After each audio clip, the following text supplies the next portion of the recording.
Les Verts libéraux fêtent aujourd'hui leurs 10 ans. C'est le 19 juillet 2007 que le parti issu de l'aile libérale des Verts avait été créé au niveau national à Zurich. Ces dernières années, il a connu quelques déconvenues avec un recul aux élections fédérales de 2015, avec l'échec retentissant de son initiative en faveur d'une fiscalité écologique.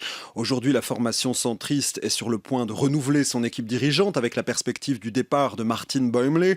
Un parti qui s'interroge sur son avenir et sur son positionnement, tout comme d'autres petits partis, comme le PBD par exemple, qui lui aussi fêtera bientôt ses 10 ans. On va s'interroger ce matin sur ces petits partis, leur utilité, leur fonctionnement, comment ils naissent, comment ils meurent. Et on va le faire en compagnie de René Knuzel. Bonjour. Bonjour. Politologue, professeur à l'université de Lausanne. Créer un nouveau parti, René Knuzel, c'est toujours un pari osé, forcément. Vous imaginez il y a 10 ans que le parti vert libéral existerait encore en 2017 ? Il faudrait que je me resitue il y a 10 ans, mais je pense que c'est quand même une perspective de vie que les partis peuvent absolument avoir en tête au moment où ils se créent. C'est au moins une dizaine d'années, puisqu'il s'agit là de 2 législatures. En ce qui concerne les Verts libéraux, c'est vrai qu'il y avait un vrai créneau, dans la mesure où les Verts, desquels les Verts libéraux sont sortis, les Verts ont eu pas mal de dissensions internes entre des ailes gauche-droite pour aller vite. Et donc, on avait là à la fois une possibilité de pacification à l'intérieur du parti et en même temps l'affirmation d'une nouvelle tendance. Dans ce sens-là, il me semble que les Verts libéraux avaient probablement un très bon créneau. Alors c'est un parti qui a largement profité, comme les Verts d'ailleurs, de l'effet Fukushima. Et puis après, on l'a vu perdre des plumes aux élections fédérales de 2015, prendre une claque magistrale avec son initiative pour une fiscalité écologique. Comment est-ce que vous expliquez que la sauce n'est pas davantage prise ? Le propre d'un parti, c'est évidemment d'avoir une image, mais c'est surtout de capter un électorat. La difficulté, quand on cherche à capter un électorat, c'est de maintenir cette image tout en la reconfigurant en fonction de l'actualité, des enjeux, de ce que vit la société. Et donc il s'agit pour le parti d'être toujours à l'affût, voire peut-être même à l'avant-garde d'un certain nombre d'idées. Et probablement que les Verts libéraux se sont d'abord forgés une idée autour précisément du vert et du libéralisme, ce qui veut dire qu'ils avaient l'impression que l'étiquette était suffisamment bien marquée pour conquérir ce public. Or, c'est probablement durant la première législature qu'on conquiert un public qui est un peu volatile. Et là, il me semble que les Verts libéraux n'ont pas été suffisamment bons dans leur présence, en particulier dans les médias, pour pouvoir garder cet électorat, voire attirer un nouvel électorat. Et donc, la défaite, elle est cuisante. Le parti vert libéral a perdu pratiquement la moitié de ses élus à Berne à la fin de la première législature. Donc c'est vrai que cette défaite, elle est marquante. Ça a obligé évidemment les partis à changer un tout petit peu sa direction et probablement à se recentrer sur différents thèmes. Et on voit d'ailleurs ces thèmes se sont probablement un peu cumulés et donnent une nouvelle identité au parti. Oui, parce qu'on a vu quand même ce parti se profiler sur d'autres thèmes que l'écologie libérale. Par exemple, le mariage gay, ça c'était un thème assez important pour ce parti, mais il reste encore aujourd'hui trop monothématique. Alors il reste peut-être pas trop monothématique, mais dans l'image, cette thématique du vert libéral continuera à marquer le parti et c'est vrai que de se profiler sur de nouveaux enjeux nécessite de changer cette image. Or, elle reste marquée. Et puis, quand vous ouvrez des nouvelles perspectives, forcément que vous allez dissuader une partie de l'électorat qui était plutôt attirée par cette image, disons, de départ. Vous allez dissuader cet électorat de voter. Donc, il y a quand même des risques à prendre position sur un certain nombre de thèmes qui sont chauds. Et peut-être que effectivement ce débat de société autour de nouvelles mœurs, etc., ce débat a dû, d'une manière ou d'une autre, amener un certain nombre d'électeurs, mais dissuader d'anciens électeurs de continuer à voter vert libéral. Qu'est-ce qu'il va devoir faire ce parti pour espérer rebondir en 2019 et être encore là en 2027 dans 10 ans ? Alors, sous le tondre la boutade, on pourrait espérer un nouveau Fukushima, pardon. Bien sûr que on n'arrive pas à qualifier exactement ce que sera le destin d'un parti 4-5 ans avant. Ce qu'il faut pour ce parti, c'est évidemment être présent dans les médias, c'est avoir une ligne claire pour pouvoir, d'une manière ou d'une autre, réussir à maintenir cet électorat qu'il a conquis dans un premier temps, voire un deuxième, et puis forcément avoir un certain nombre être un peu en avance sur un certain nombre de débats, voire créer l'événement. On a vu que l'IDC avait réussi, par exemple, à créer un certain nombre ou à imposer un certain nombre de thèmes dans le débat politique. C'est là que vous êtes très fort, c'est là que vous avez un électorat que vous arrivez à fidéliser, mais également un électorat que vous allez à conquérir. Dès le moment où un parti se focalise sur un thème précis, l'écologie par exemple, il a une durée de vie qui est limitée. Alors, il est limité au temps que le thème reste vraiment la préoccupation majeure. Et donc, on prend évidemment un risque quand on a un parti qui est plutôt monothématique, que ce thème perde d'actualité, que d'autres thèmes gagnent en puissance. Et ça signifie évidemment que ce parti n'est plus considéré comme compétent ou pas suffisamment compétent sur certains problèmes. Si, par exemple, dans ces 2 prochaines années, on avait une crise économique, que le Parti vert libéral n'était pas capable de se positionner, il est évident que ce parti ne pourrait pas maintenir, par exemple, une certaine dynamique, voire il serait même contraint à perdre encore un certain nombre de sièges. Vous avez souligné l'importance pour un petit parti d'être présent dans les médias, donc de pouvoir compter sur des personnalités fortes. Bon, dans le cas du Parti vert libéral, on voit qu'il y avait vraiment pas foule pour la succession de Martin Bäumle. Il y avait en fait un seul et unique candidat qui était Jörg Grossen. Ça, c'est le signe qu'il y a un problème et c'est peut-être justement le handicap numéro 1 pour ces petites formations politiques. Oui, je crois que vous mettez le doigt sur quelque chose d'extrêmement important. Les formations qui ont peu d'élus, c'est des formations dans lesquelles on a évidemment moins d'émulation, il y a moins de candidats. Donc ça signifie effectivement que ces partis ont plus de difficultés à renouveler leur personnel et que le départ d'une personne, si cette personne, par exemple, dure un certain nombre d'années, le départ de cette personne peut marquer le parti au point que le parti perde une partie de son identité. Le risque là est fort et donc ces partis, plus que les autres probablement, doivent réfléchir à leur futur et donc réfléchir en particulier à ces logiques de succession. Ils doivent faire attention, ces partis, à ce que de nouvelles têtes émergent, qu'on n'ait pas seulement la focalisation sur une ou deux personnes. Et c'est vrai que pour les Verts libéraux, c'est d'autant plus difficile qu'ils sont d'abord implantés en Suisse alémanique et peu dans les autres régions latines de Suisse. Donc ce risque de voir le parti accroché à une figure, une personnalité, il est encore plus dangereux, il est plus présent que pour d'autres partis. Ouais, alors ce problème que vous soulignez, il se pose de manière encore plus sévère pour le PBD qui va lui aussi bientôt fêter ses 10 ans. Il n'a pratiquement aucune présence en Suisse romande et puis surtout pas de personnalité forte depuis la retraite d'Evelyn Widmer-Stumpf. C'est presque un miracle au fond que le PBD existe encore aujourd'hui. Alors, on pourrait parler de miracle. En réalité, on a également des conjonctures plus régionales qui font que ce parti a probablement une raison d'être. Si on prend le canton de Berne en particulier, c'est effectivement probablement une conjoncture qui fait que ce parti a une vraie présence et a probablement une vraie... il représente un créneau au sein de la population, à côté de l'UDC, donc dont le PBB est une émanation. Il représente réellement une opportunité pour une partie de l'électorat de se retrouver.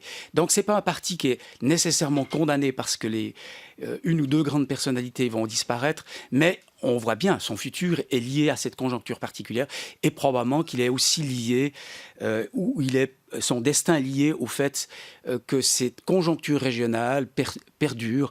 C'est le cas par exemple à Berne. Donc ça veut dire que même sans identité bien définie, ce qui est alors clairement le cas pour le PBD, même sans personnalité forte, un parti peut quand même se maintenir. Oui, mais avec le risque de végéter, c'est-à-dire de se maintenir, de faire une sorte de mouvement qu'on a en sciences politiques, on parle de mouvement yo-yo ou de parti yo-yo, c'est-à-dire qui apparaît et qui disparaît en fonction des élections. On a quelques exemples, évidemment en Suisse, qui marquent le passé.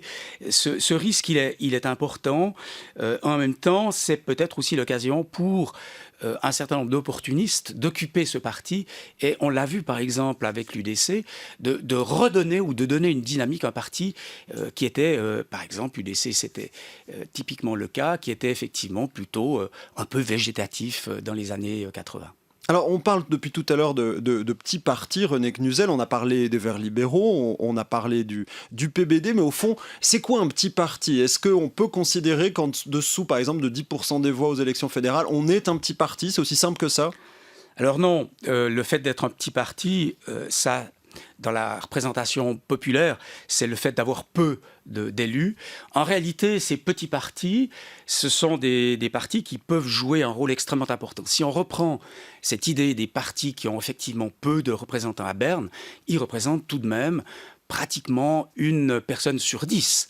Et donc, quand on voit la majorité qu'on a actuellement, c'est-à-dire qu'elle n'existe pas de fait, l'UDC et le PLR ont à eux de 98 députés, donc ils ont besoin d'avoir des majorités, d'autant plus que tous les députés ne sont pas, les représentants de ces partis ne sont pas nécessairement présents à tous les débats, donc on a besoin de cet appoint, et donc ces petits partis peuvent tout à coup jouer un rôle extrêmement important. Ils font l'objet d'une attention particulière. Il s'agit pour les grands partis de s'allier, en tout cas théoriquement, un certain nombre de députés pour, d'une manière ou d'une autre, avoir ou atteindre ces majorités qui sont de toute manière relatives, dans la mesure où ces grands partis peuvent être eux-mêmes divisés. Donc ces petits partis, entre guillemets, ont un rôle, ou pourraient avoir un rôle tout à fait fondamental. Ouais, ce rôle de bascule, de faiseur de roi, c'est ça la principale fonction dans une démocratie comme la nôtre des petits partis. Exactement, vous avez un rôle de faiseur de majorité.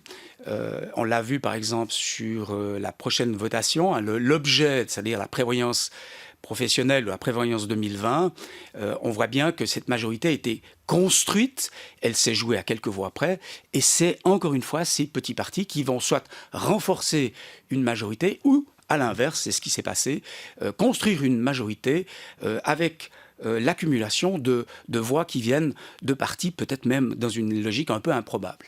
C'est une question au passage, on a parlé du PBD, des Verts libéraux, est-ce que les Verts sont un petit parti? Ils pèsent moins de 8% des voix aux chambres fédérales, et pourtant ils ne sont pas identifiés dans les médias notamment, dans l'esprit du public aussi, comme un petit parti. Comment ça se fait? Ce sont des partis qui ont en général une durée de vie un peu plus longue. Les Verts se sont affirmés à la fin des années 70, donc ils font partie du paysage politique. Alors, c'est vrai que ce sont des partis qui ont une représentation faible, mais dans ce cadre-là, on peut aussi dire que le parti PDC est effectivement lui aussi un parti qui pourrait être un petit parti. Dans le fond, la majorité, elle se compose de partis qui n'ont jamais une totale capacité à eux seuls d'avoir une majorité de la conquérir. Donc, fondamentalement, tous ces partis constituent des partis d'appoint lors de votes et constituent d'une manière ou d'une autre des petits partis. Donc, est-ce qu'on pourrait avoir un seuil en disant en dessous de ce seuil, on a un petit parti, au-delà, non. Je pense que c'est juste une représentation pour essayer de comparer les partis, mais scientifiquement, ça n'a pas grande valeur que d'ajouter un qualificatif quelque petit ou moyen ou grand. Alors, vous avez parlé du rôle de bascule que jouent ces petits partis. Il y a peut-être une autre fonction qui est assez importante, c'est celle qui consiste à imposer des thématiques dans le débat, des thématiques dont les grands partis traditionnels ne veulent pas forcément s'imposer. Ça, c'est aussi un élément assez important. Oui, alors c'est précisément une partie de l'avenir de ces partis qui se joue là. Ces partis doivent, d'une manière ou d'une autre, être un peu la mouche du coche, doivent être un peu l'aiguillon. C'est-à-dire que c'est des partis qui doivent colporter un certain nombre de problèmes, les faire remonter de la population, être très à l'écoute des problèmes politiques tels qu'ils se posent, et les faire remonter, et jouer ce rôle disons, d'aiguillon, en effet, c'est-à-dire qu'ils doivent bousculer les partis, doivent intervenir sous différentes formes pour essayer de faire passer un certain nombre de messages. Donc c'est le rôle de ces partis. Si ces partis ne le jouent pas, ils ne sont pas visibles et forcément leur cote de popularité au sein de la population risque d'en souffrir. On peut prendre l'exemple du Parti pirate, qui était très présent, notamment dans les médias il y a encore quelques années, qui s'était profilé sur les questions liées aux nouvelles technologies, à la protection de la sphère privée, qui a largement surfé sur les affaires Snowden, sur les révélations de Wikileaks, aussi sur le débat autour de la loi sur le renseignement. Maintenant, ces thématiques-là se sont un petit peu imposées à l'agenda des partis. Le Parti pirate finalement est devenu quasi invisible, en tout cas en Suisse romande. On peut dire au final que c'est pas forcément un échec parce que il a fait le job, il a réussi à imposer ces thématiques dans le débat. Oui, je crois que c'est un peu la loi des partis politiques. D'ailleurs, les Verts le disent très fortement. Ils disent au moment où on va disparaître, probablement qu'on aura fait notre mission, c'est-à-dire que nos thématiques se seront imposées, auront été prises en compte par les partis beaucoup plus importants. Là, en l'occurrence, on a le discours inverse.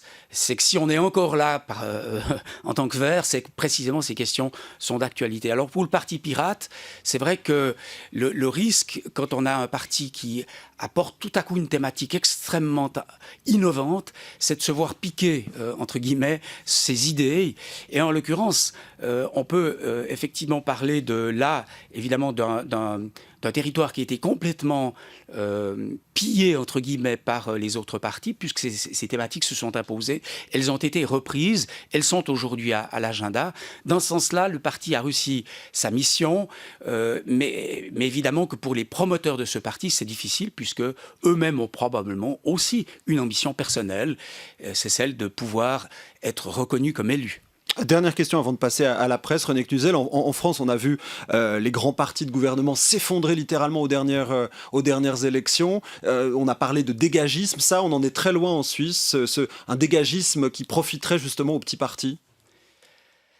Alors je ne sais pas si on peut aujourd'hui dire qu'on en est loin. Ce qu'on peut voir, c'est qu'en France, les partis traditionnels, ceux qui se sont succédés en particulier au gouvernement, ces partis étaient en disgrâce et la constitution même de ces partis, on voit tous les problèmes en particulier juridiques, mais qui sont des problèmes qui sont plutôt des problèmes de société que des problèmes vraiment à traiter par la justice. Ces problèmes montrent que ces partis n'ont plus du tout la cote. Et le risque est effectivement que ces partis s'effondrent, mais de toute manière, ces partis vont rebondir d'une manière ou d'une autre.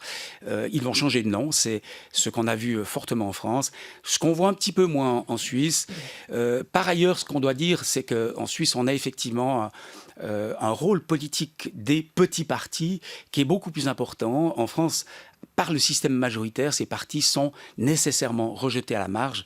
Et là, en l'occurrence, en Suisse, avec le système proportionnel, ces partis jouent véritablement un rôle. Et dans ce sens-là, les grands partis, les petits partis ont trouvé un équilibre qui est plus ou moins maintenu, quelles que soient, dans le fond, les grandes thématiques qui sont abordées au cours des législatures. René Knuzel, vous restez avec nous. On va jeter un petit coup d'œil à la presse du jour avec Valérie Droux et Delphine Gendre. La succession de Didier Burkhalter inspire les analystes. Le Tages-Anzeiger dresse le profil politique d'Ignacio Cassis. Le candidat tessinois est plus à droite que ses concurrents. Plus à droite qu'Isabelle Moret, en tout cas, que le journal zurichois qualifie de concurrente numéro 1. Selon le profil SmartVote, Ignacio Cassis est plus libéral que la vaudoise et un peu plus restrictif en matière de migration. Isabelle Moret est en revanche plus ouverte sur la politique étrangère. Le Tages-Anzeiger compare également le candidat tessinois à deux autres potentiels concurrents romans. Pierre Maudet, qualifié de Europa Turbo, pro-européen, qui énerve ses collègues alémaniques sur la question de la régularisation des sans-papiers à Genève, et Jacqueline De Quattro, la dame de fer du canton de Vaud, qui s'est faite cette réputation du temps où elle était à la tête de la sécurité. Et puis une fois que le ou la successeur de Didier Burkhalter sera élu, les conseillers fédéraux devront se répartir les départements. Et le matin nous promet un duel pour le département fédéral des affaires étrangères. Oui, la Basler Zeitung avait ouvert les feux hier, le matin poursuit aujourd'hui. Duel larvé pour reprendre le DFAE, c'est le titre de l'article, entre Alain Berset et Doris Leuthard. Alors même si la conseillère fédérale a dit hier dans Forum sur la Première qu'elle ne voulait pas changer de département, au sein de son parti, parti, certains la verraient bien au DFAE, elle a tout ce qu'il faut, de l'entre-gens au carnet d'adresses. Mais d'autres voix glissent que si elle quitte le gouvernement avant les fédérales de 2019, alors ça n'aurait pas de sens qu'elle change de département pour 2 ans. Pour Alain Berset, le timing serait très bon en revanche. La votation sur la prévoyance 2020 a lieu le 24 septembre. Il pourrait quitter son département s'il gagne, le devoir accompli. Polyglotte, il n'a jamais caché son intérêt et la Basler Zeitung rappelait hier qu'il a fait en son temps le concours diplomatique. Qui voyez-vous au DFAE, René Knuzel ? Est-ce qu'un Alain Berset qui, voilà, une fois la votation passée en septembre, pourra se dire qu'il a fait le job, est-ce que lui serait justement peut-être la meilleure personne pour reprendre le département ? Alors c'est extrêmement difficile de juger une personnalité par rapport à un département comme par exemple le DFAE. Disons, ce qu'on peut voir, c'est qu'Alain Berset, effectivement, aurait tout intérêt, puisque c'est un poste de prestige. Hein. On le voit aussi, un poste qui était largement occupé par les romans. Il est évidemment contesté en Suisse alémanique comme étant un personnage probablement pas tout à fait celui qu'on voudrait voir à la tête des affaires étrangères. Mais disons, je pense que il faudra voir qui va succéder dans le fond au poste qui est libéré, pour ensuite essayer de voir quelle est la conjoncture et l'équilibre qu'on a. Il faut aussi dire que le choix qui va se faire se fera bien sûr au sein du Conseil fédéral, et là il y a une question d'équilibre entre les partis, comme une question d'équilibre au sein des partis entre les tendances politiques. Donc Alain Berset, probablement, pourrait faire un excellent représentant des affaires étrangères, mais en même temps, il y a des équilibres à l'intérieur du parti et des équilibres entre les partis qu'il faut respecter. Donc, c'est difficile aujourd'hui de se prononcer en disant qui reprendra le DFAE d'ici quelques semaines ou peut-être 1 ou 2 mois. René Knuzel, politologue, professeur à l'Université de Lausanne. Merci d'avoir été avec nous ce matin. Vous étiez là pour évoquer notamment l'avenir et la fonction des petits partis. Excellente journée à vous.